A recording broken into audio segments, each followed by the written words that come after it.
what can be better than starting off the day talking about watches, and specifically chronograph watches. So today I'll be showing you 11 of my favorite chronographs.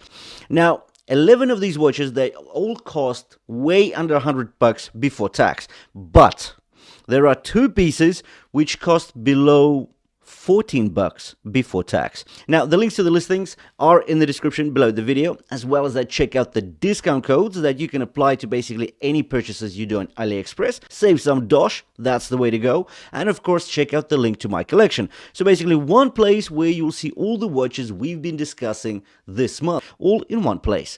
And now let's dive in and talk about these 11 chronographs in detail. Let's do it.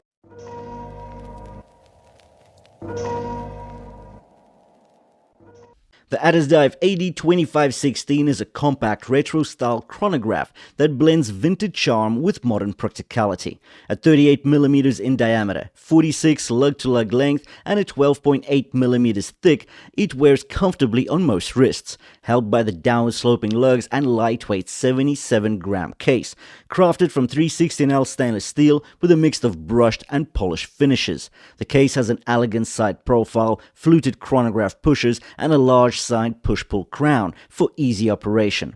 The watch is fronted by a boxed K1 mineral bubble crystal, internally coated with an anti-glare blue film to cut reflections. Beneath it lies either a green dial or a sunburst gradient blue that shifts from light at the center to dark at the periphery.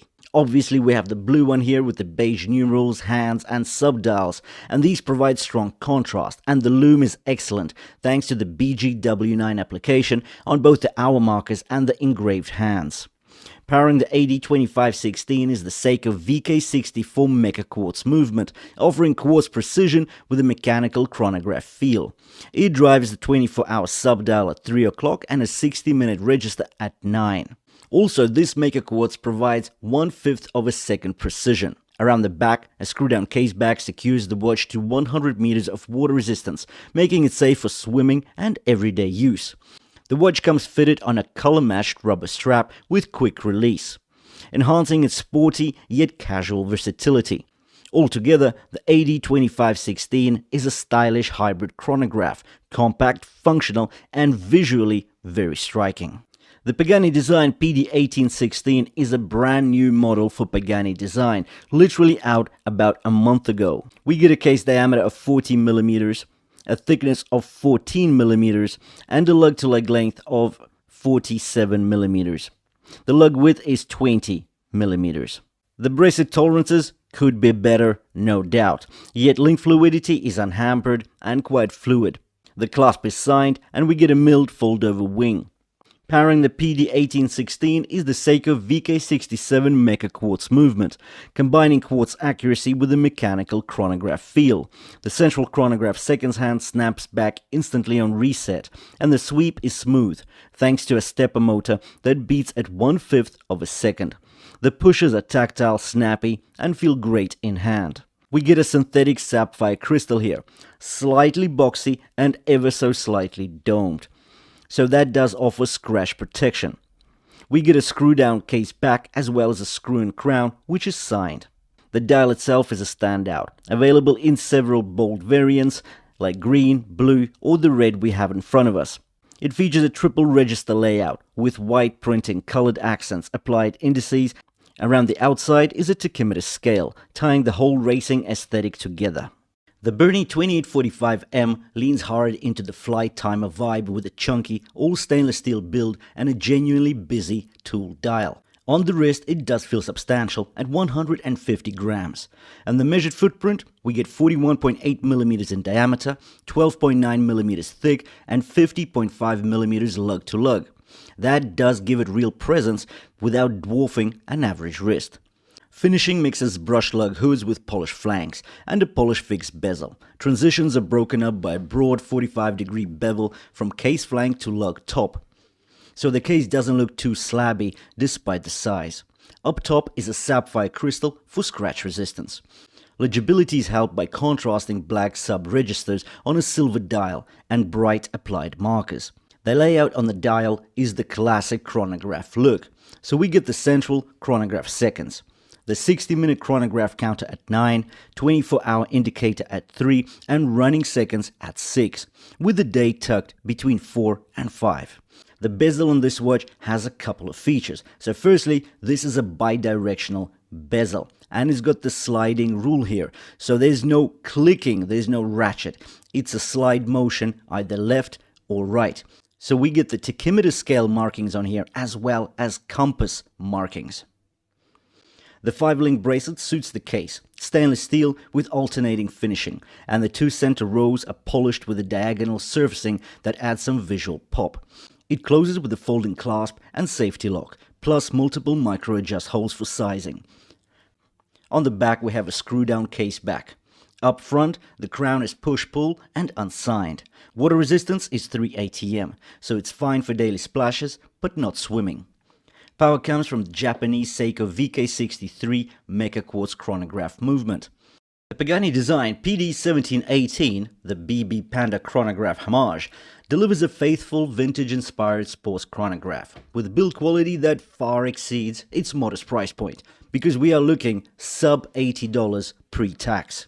The watch comes in at 39.2mm in diameter, 12.9mm thick, with a compact 46.3mm lug-to-lug length, and weighs 166 grams on its stainless steel bracelet. The fully stainless steel case blends brushed and polished surfaces for a premium look. Tall, horizontally brushed flanks are broken up by wide polished bevels that extend to the brushed lug hoods. The downward pointing lugs work with the inverted end links to keep the fit tight onto the wrist, while the laid case design exposes the polished slip of the screw-down case back beneath.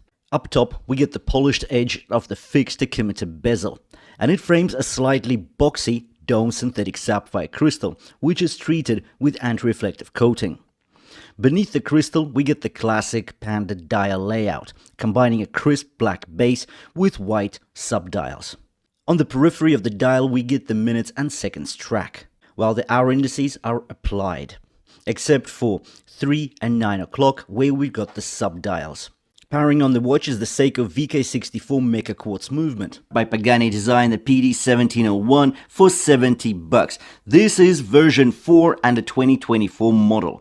It's in breathtaking sky blue, while the ceramic bezel insert is milky white. Note the hour indices, main dial and sub-dial hands are all white as well. The clinical and austere cleanliness of this setup is surreal. Not only is the PD1701 a visually striking watch, it's a functional daily wearer with many strong points. For example, it features a boxy sapphire crystal. It's not too tall, yet distinctive enough for a classy look. The piece gets 100 meters of water resistance, warranted by a screw and crown and a screw-down case back. There's a milled and signed clasp with 3 micro adjustments. The watch is a complete stainless steel construction, both with the 3-link bracelet and the case.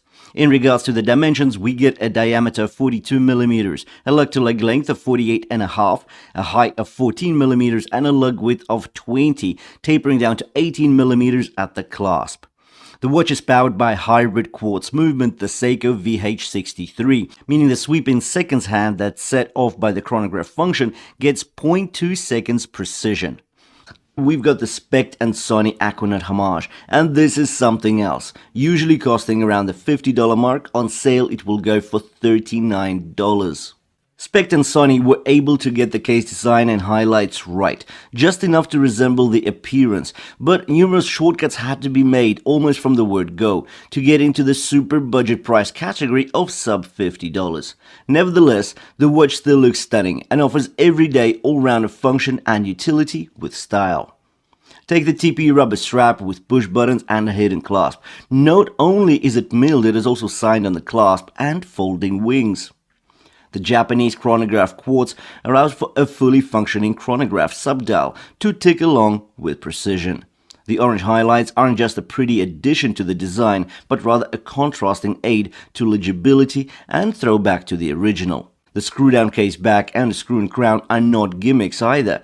Now here's a timepiece that bridges vintage racing heritage with serious mechanical credibility. The Sugess Racing Chronograph. Housed in a 40mm polished 316L stainless steel case, this watch wears slim at 13mm thick, with a 51mm lug-to-lug length and a comfortable 69 grams on the wrist. Inside ticks the hand-wound Seagull ST1901 movement, beating at 21,600 vibrations per hour with 21 joules and a 45-hour power reserve. And this version, it actually features the exclusive golden swan neck regulator, a rare upgrade offering enhanced precision and aesthetic refinement. Up front, you've got a clean enameled dial, luminous baton indices and its tachymeter scale running the perimeter.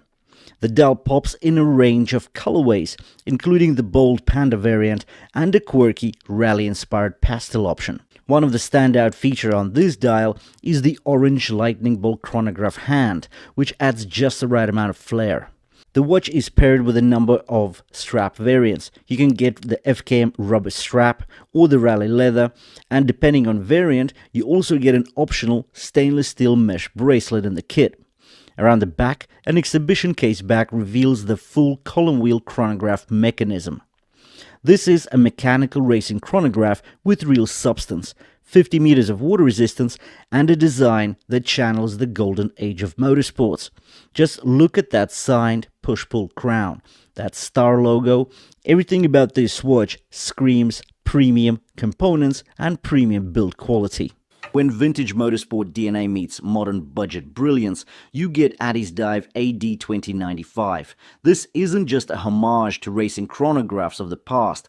It's a lightweight, 65-gram daily beater with the style chops to make a statement. The 38mm case is cut from 316L stainless steel and finished in a mix of brushed and polished surfaces. Inside beats the reliable Seiko VK64 Mega Quartz movement, offering that mechanical snapback chrono hand without the maintenance of a full mechanical. On the front, you get a domed K 1 mineral bubble crystal treated with anti-glare blue film for clarity in direct sunlight. That raised profile gives it retro wrist presence, while the beige and aquadial variant adds a playful punch of summer flair. The chronograph subdials are recessed and colored for contrast, making timing functions pop. Rated to 100 meters, you've got a 20mm lug width for easy strap changes, though the included nylon strap is breathable, light, and fits snugly without bulk. Now here's something you don't see every day, a chronograph for $12. That's right, $12. This is the Incasa chronograph, and while the name might not ring any bells, the design certainly will. It's got that unmistakable motorsport chrono vibe. But this one's as budget as it gets. And honestly, it kind of nails it. Let's start with the case. It's alloy, so don't expect any premium metals here, but the polishing actually looks clean. The bezel is fixed and there's no excessive branding or clutter, which helps sell that vintage style chrono aesthetic. Sitting at 42mm across and just 10.6mm thick, the watch wears surprisingly well for its size. Lug to lug, we're looking at 49.5mm, so it's definitely got some wrist presence, but the proportions are still manageable. Lug width is 22mm, giving you room to switch straps if you're not into the stock one. Now the dial is the main event here, with two contrasting black sub-dials. One for the 60-minute chrono counter at 9 o'clock and one for the 24-hour readout at 3. At 6 o'clock you've got a framed date window, and above all that, a bright orange second hand gives the whole face a pop of personality. The chronograph actually works too, which is wild at this price. Hit the top pusher to start timing, hit it again to stop, and then press the lower one to reset. Now, here's a fun quirk. When you reset it, the second hand doesn't fly back like most chronos. It actually ticks its way forward back to 12. Not wrong, just different. Over on the wrist, the man-made leather strap surprised me. It's not sticky or overly plastic like you'd expect. It actually has a soft, wearable finish. You get a stitched perforation pattern for that racing look. and a brushed steel buckle that doesn't feel like an afterthought. The Militado ML1868 gives us more modest dimensions. That is, a diameter of just 39 millimeters. Considering the $69 price point of this Militado, we don't have mechanical movement, but we do get a Seiko VK67 hybrid quartz chronograph, meaning we do get the sweeping seconds hand. We get a domed sapphire crystal that covers a matte black dial. There are several choices for dial designs, either 2 or 3 sub-dials. This is a purist-centric look without a date window, and that is great. The sandblasted stainless steel case is strict and conservative, military precision, aesthetics throughout. We get a diameter of 39 millimeters, a lug-to-lug length of 46.5, a height of 12.2, and a lug width of 20 millimeters. This Militado is a field watch through and through, in practice and in spirit. The whole point of a field watch is to be discreet, extremely legible, and nimble. The case and dial here are just that. Vast array of curves, bevels, and slanted surfaces create fluidity and grace to this case. On the right hand side we get a larger than average screw and crown, 7.4 millimeters in diameter to be precise, and that is quite significant, and yet it is very convenient to use. The threading is on the widest side, yet notchy and grippy. It's flanked by screwed chronograph pushers, offering practicality and an air of retro military styling. The Megir 2247 offers an affordable take on the chronograph format, blending casual styling with some respectable basic specs, all wrapped up for around $15. While this sits firmly in the ultra-budget category, it's clear that Megir is aiming for a sporty, everyday piece. The case measures 42 millimeters in diameter and 47 millimeters lug-to-lug, with a modest 10.8 millimeters thickness. That makes it very wearable for a variety of wrist sizes without feeling overly chunky. The alloy case keeps weight down to just 71 grams, and it's paired with a canvas strap in multiple color options: black, navy, green, or the standout cream and red dial version. Covering the dial is a mineral glass crystal, perfectly reasonable for this price point, though naturally less scratch resistant than sapphire. Water resistance is rated at 30 meters, which essentially makes it splash resistant but not suited for swimming or full submersion. The dial itself is quite busy but functional. You get a classic chronograph layout with 3 sub-dials, 24-hour, 60-second and 60-minute counters, along with a date window at 4 o'clock. The outer tachymeter bezel is functional, considering the chronograph functionality is real. An interesting quirk makes the second hand push forward on reset rather than snap back to 12. Powering the watch is a standard Chinese quartz movement, offering reliable timekeeping and chronograph functionality with minimal fuss or maintenance. Overall, the Megir 2247G is a solid choice for someone after an inexpensive, casual chronograph with decent looks and durability. For under $20, you're getting a lot of watch.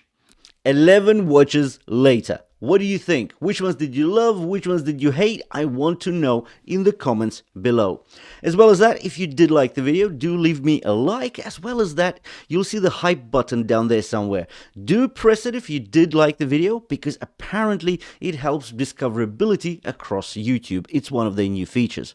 Anyways, the affiliate links down there, the discount codes down there as well as the link to my collection. Thanks for watching, and I'll see you in the next one.